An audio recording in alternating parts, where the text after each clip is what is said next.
Welcome, everyone. My name is Jim Teicher, founder of Cybersmart Africa, and welcome to our Fireside Chat, a cybersecurity roadmap to promote the growth of telecom. We'll be discussing a number of the issues, warning signs, and actions that impact the telecom ecosystem, particularly in the Fintech area. And my career experiences include telecom product development, digital financial services, cybersecurity, and now innovative digital learning. Joining me is Leon Saar, the preeminent Dakar-based lawyer who is founding partner of LPS Law. And I think it's fair to say that Leon is a leading expert, if not the IT law, intellectual property, and cybersecurity expert in the region. So welcome, Leon, and I know you'll keep the fireside chat burning with interest. Thanks a lot, Jim.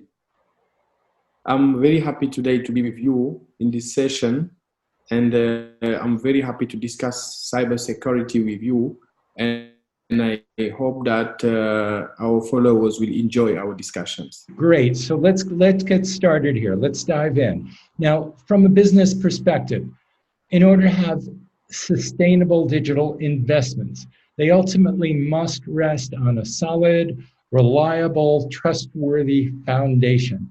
Perhaps you can introduce cybersecurity, particularly in the West African context. Thanks, Jim. Cybersecurity in the West African context, when we look at the map, we can find different situations depending on the countries. Some countries are considered to be more advanced than others. When it comes to cybersecurity, there are 5 aspects taken into consideration. You have the regulation, the legal framework.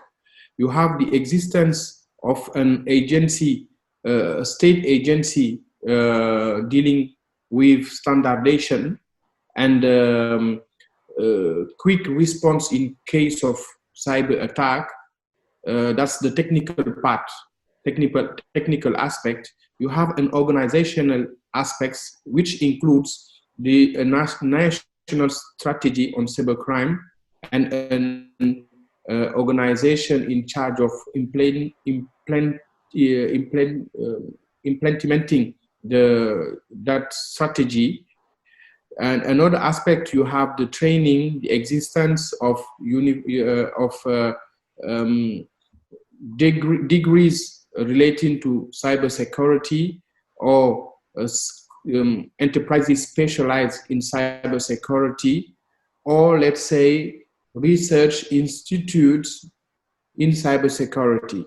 And the last aspect concerns the cooperation, the existence of international or local cooperation and events related to cybersecurity. And when you take those 5 aspects into consideration, the situation of the different countries are not the same.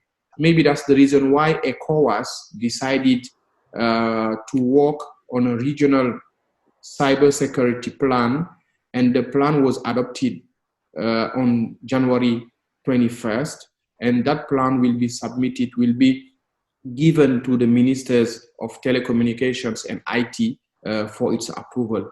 And we hope that that plan will level up all the countries and help them be on the international standards. Talking about international standards, you will notice that our countries in West Africa are far from behind what is done internationally. But it doesn't mean that there is nothing in all the countries. Certain countries are doing their very best to level up.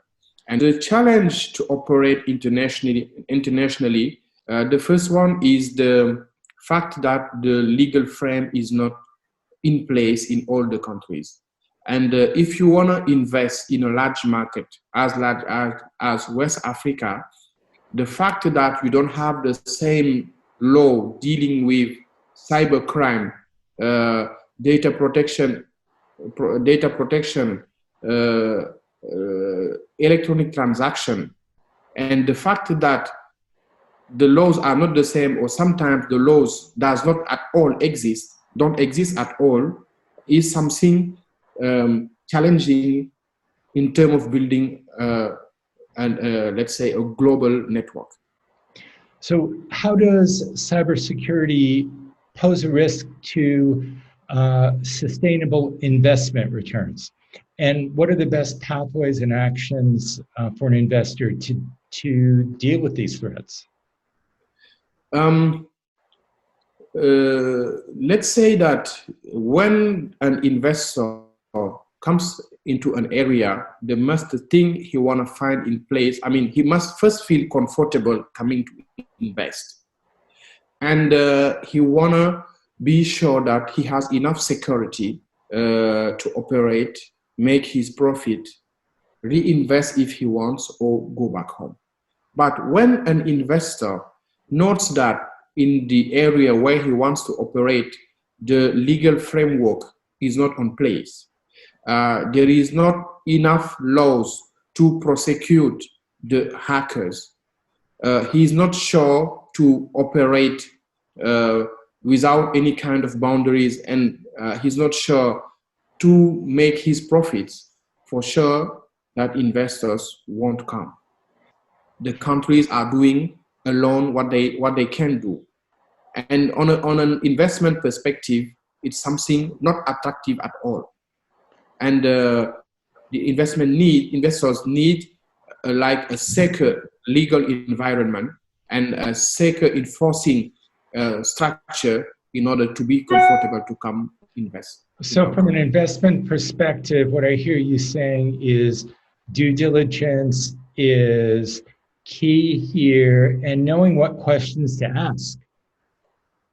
Yeah, the key word when it comes to investors is due diligence, because you need to know how secure is the country in which you intend to invest. It's not only about the country, it's also about the local realities. It's also the specificity of the sector in which you want to invest. So due diligence is just fundamental if you want to invest with security in our countries. So can you tell us about an incident or two relevant to the telecom ecosystem, and perhaps how to prevent a cybersecurity incident? In the telecommunication ecosystem, let's say the violations are changing. 4 or 5 years ago, we had what we call here the SIM box fraud. But today, they put in place systems to prevent that kind of violation.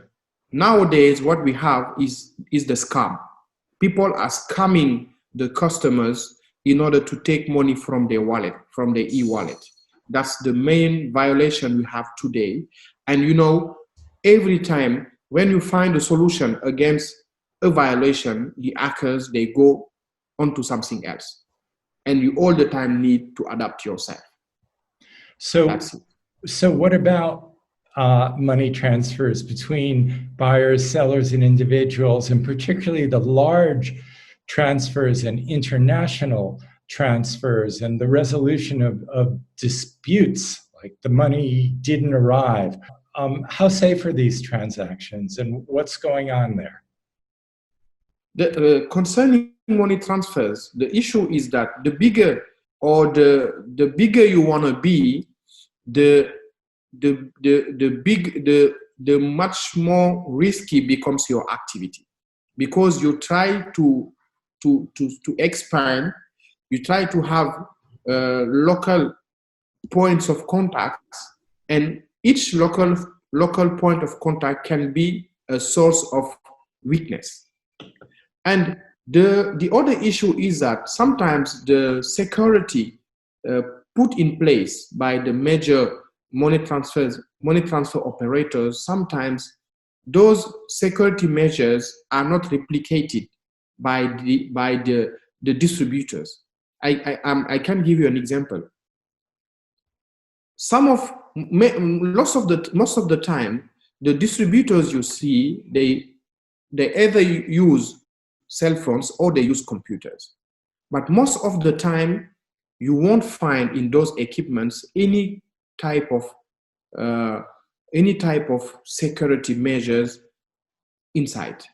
So it means that if there isn't like a standardization of the equipments, you will see that the risk will be everywhere, and hackers can, let's say, take control of a computer, of a group of computer, and then do whatever they want. There are also a number of companies working to verify the creditworthiness of people, particularly those who haven't yet entered into the formal financial system. And these people are often referred to as the unbanked. Are there unique risks associated with integrating the unbanked? The unbanked, the issue is that to integrate the unbanked in the system, generally people use biometric data. The technology used to reach the unbanked in order to put them into the system, they most of the time use biometric data. The issue with biometric data is that you have only one fingerprint. I mean, the fingerprint is specific to someone. If the hacker takes control of your fingerprint, it means that you have no possibility to change it, because you don't have two fingerprints, it's just one. So it means that the hacker will take your identity and definitively, I mean forever, you have no possibility to come back on it. That's why people are advocating and saying that biometric data should not be used only for identification purpose. It should be combined with something else to identify people, so that tomorrow, if someone takes control of your biometric data, you can use something else to continue operating. Now, what about the regulation of the collection and use of biometric data? And is that consistent or across West Africa, or are there some places where there's absolutely no regulation at all? In Senegal, for instance, you have a law in place dealing with data protection. You have the same in Benin, you have the same in Burkina Faso, and you have the same in Cote d'Ivoire, if I'm not wrong. You have the same in Ivory Coast. But in certain countries, you have nothing on data protection. And in the countries in which you have a data protection law, biometric data is considered as a sensitive data. And the processing of sensitive data in principle is forbidden. In case you need to process them, you have to require an authorization if it exists in the country where you want to operate. Okay, thank you. Now, mobile money is huge, and telecom players have taken the lead with Vodafone's launch of M-Pesa, about 13 years ago already. And mobile micro loans and micro savings are on the horizon. An Orange executive, Paul Deleuze, was quoted saying recently, if our systems fail, a big part of the economy would also fail. So there must be some significant risks to manage here. What do you think? Yeah, there is a significant risk concerning mobile money. Why? Everything now can be paid using your mobile money. And the mobile money operators don't operate alone. They offer the possibility to interact with different other operators. Let's say if you take into consideration Orange, for instance, in Senegal, or Free, they offer you the possibility to pay your electricity bill. They offer you the possibility to pay into the shops. They offer you the possibility to pay in the restaurant. They offer you the possibility to pay a couple of things. So you have an interaction between the mobile money operators and different sectors' activities. Because when we are putting let's say, bridges between two systems, if one of the systems is weak, that system can allow hackers to enter the stronger system. The other aspect is the relationship between the mobile money operator and the final customer.